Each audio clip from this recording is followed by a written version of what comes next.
Toastmasters. Benito's going to come up, and his speech is called The Assertive Substitute.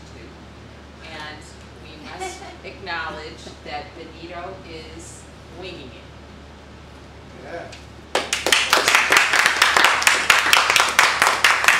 Honored Toastmasters, fellow Toastmasters, and honored guest Lisa. How you doing, class? My name is Mr. Herrera, and I will be your substitute teacher today. Right now, I'm going to write my name on the board. Who do that? Who do that?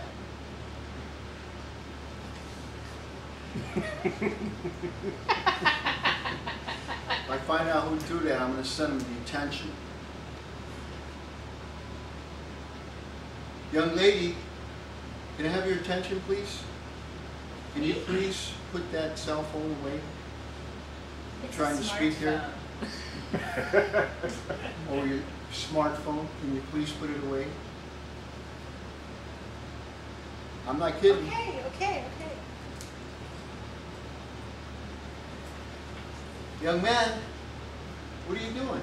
You're not my teacher. I'm your teacher right now. Yes, I am.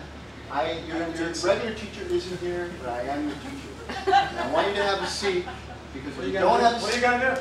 I'm going to send you to detention. And I'm going to go over here and press the button, and I'm going to call security, and I'm going to have security come up here and take you to detention.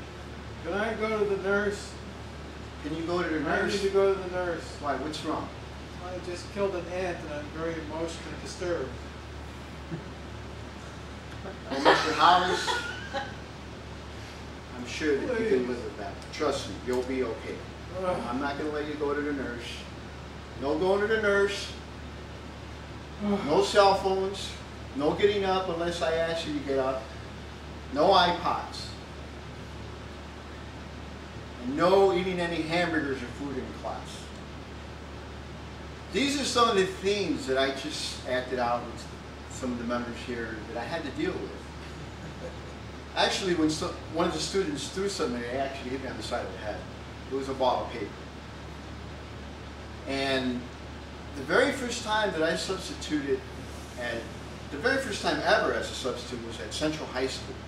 When you substitute at Central High School, it's a really, really tough high school. The kids are very disrespectful. Of course, I didn't know any of that when I went in. And the first day that I subbed it was for a math class. The students were completely out of control. This girl, one of the female students, came up to me. She goes, "What? I'll beat you up. I'm not afraid of you. You're not my teacher." And on top of it, she was pregnant. Oh. And this is my very first day. And I had to substitute for 6 classes that day. And they were all the same. It got to a point where I was yelling at them. Like I said, sit down now! I'm not playing. I'm going to call security. I don't care, call security. I must have sent at least 10 students out of each class that gave it detention. And that day I went home and I was so freaked out and so stressed out, I didn't know what to do with myself.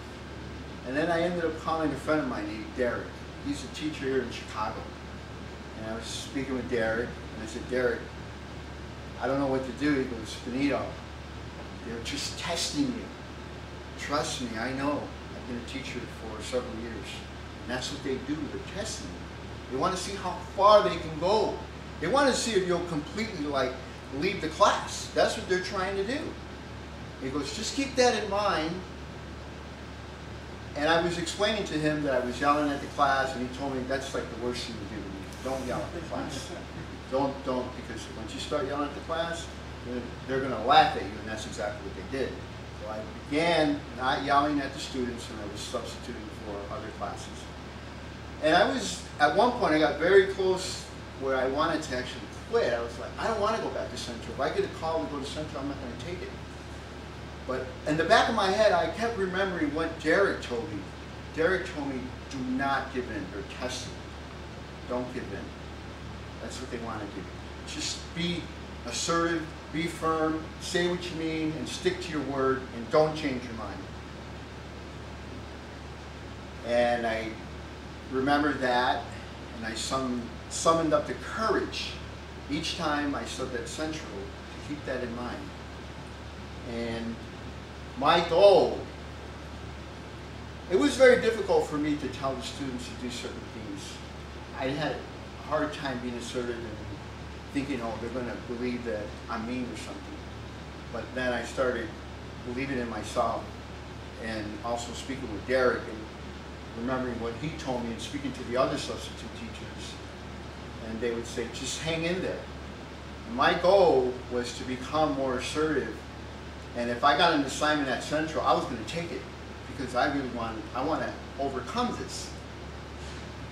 And in May, which is about a month before school was going to be out, I had run into this instructor, Spanish teacher. And she had asked me if I wanted to sub for her class. First she asked me if I knew Spanish, and I said yes. And she asked me if I thought would I be able to cover for her. And I said, I believe I know enough Spanish that I can do that. And if you have your lesson plan. Anyway, to make a long story short, she was pregnant, she was going on maternity leave, and I ended up taking her place for a month. And that was the very first time that I've ever was going to have that length of time subbing at a school. And as you can imagine, I was afraid when I told her yes, but in my mind, my body was saying, oh, I don't know if you can handle this, Benito, but I wanted to. It was a challenge. And when I was there for the first couple of days, the same thing happened. The students were throwing things at me. They were swearing at me. And I found out that if the students swear at me, I can have them suspended. So this kid, he swore at me, and I told him, you better stop it, otherwise I'm going to send you out, and I'm going to have you suspended. And he kept swearing at me. And they got to a point, well, I called security, they came, they grabbed him, took him out, and they suspended him. And then this girl, one day she came in with a hamburger. And it was that Spanish lesson. I told her no eating. And I was laying down all these rules. And a paraprofessional, which is a teacher's aide, he told me, I was telling him what was going on, and he told me, well, Benito, if you're subbing for this class, whatever you do, do not go in there and try and change the rules. And in my mind, from what I saw, the regular teacher was letting them eat, use cell phones, listen to iPods, drink soda. And I was going to follow what he told me, his advice, and I decided, you know what, I'm going to stick to my guns because I'm going to learn how to do this.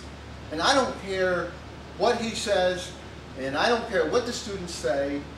And I actually had the vice principal come up, and he wrote all these regulations. No cell phones, no eating, no listening to iPods, and maybe no drinking soda. And he wrote them on a board. This is your teacher, and you have to listen to him. He backed me up. And all those rules that he wrote down on that board, I never, ever gave in to the students. Never, not once. Oh, I want to go to the washroom. Or they would get up and not listen to me. I'm going to send you to detention. And they talk back to me, oh, I don't care, you're not my teacher. We hate you, you're ugly. We don't care. But I never, ever gave in to the students. The very last day, this one girl, she wanted to leave class early. I stood by the door, and they were all like pushing the door to get out because they weren't allowed to go into the hallway before the bell rang. And I'm holding on to the door, and this is the very, very last day. And they were asking me, oh, are we going to have a party? I'm like, no, you're not going to have a party. You're going to listen to what I say, and you're